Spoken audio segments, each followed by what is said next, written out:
Now, a story that might make you feel like you were born a little too late. Remember working hard to pull good grades in school? Well, today, getting A's is a lot easier than it used to be, thanks to grade inflation. What's that? It's a subject that bears repeating in John Stossel's Give Me a Break. Well, John, grades used to be useful feedback. They told students or parents or employers how well a student did. But that's not so clear today. Today, an A grade may mean squat. Spring break, yeah! It's spring break time again. As in previous years, students will celebrate with relief after worrying about their midterms.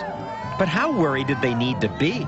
From what we hear, they could do this year-round and still get good grades, because grading ain't what it used to be. There are people I know who do less than 5% of the reading, and they get B minuses and Bs. You can skip classes, you can not do the work, not do the reading, and you won't flunk. You're not getting F. They don't exist. Why don't they exist? They've been taken out of the English language for all intents and purposes at Harvard. These students attend Harvard, the school many consider the pinnacle of academic achievement. Yet here and on most campuses around America, something odd has happened to grades. A used to mean excellence, that you'd really mastered the material. C was average, and F what you got if you did too much of this. And when my generation graduated, 25% of the students got C's or lower. Just 7% got A's. Today, it's reversed. 26% get A's, just 9% get C's or lower. The grade inflation's even more dramatic at Harvard, where now most grades are A's. This is a scandal, really. Professor Harvey C. Mansfield, Harvey C-, a student named him, has battled grade inflation here for years.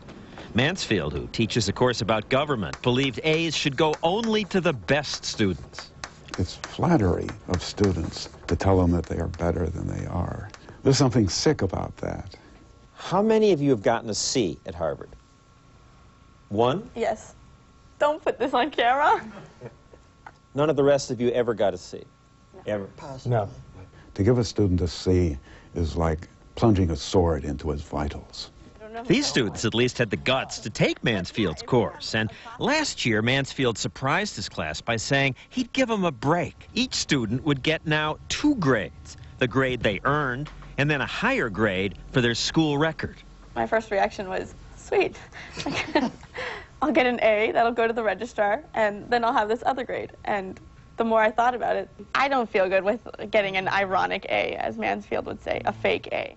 The Harvard newspaper published this letter from a grad school professor saying a Harvard transcript has lost its luster because an A grade no longer means the student learned the material.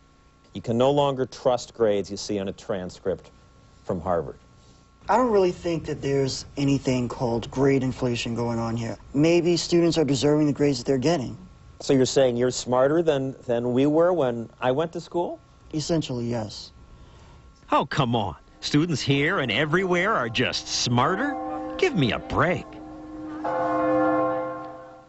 Now, I assume it's not the parents or the students complaining here. No, the parents and students seem happy. It's just society that loses because we can't evaluate people. So is Harvard going to do something to address this? Well, they at least now admit they have a problem, and they're coming out with a report, they say, someday that will address it.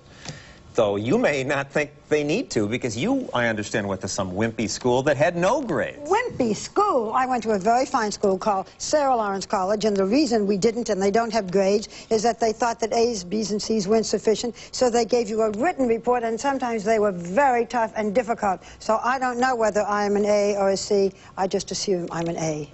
And I don't think I'm going to argue with that. But if you would like to get in on this debate, log on to John's webpage at abcnews.com. We'll be right back.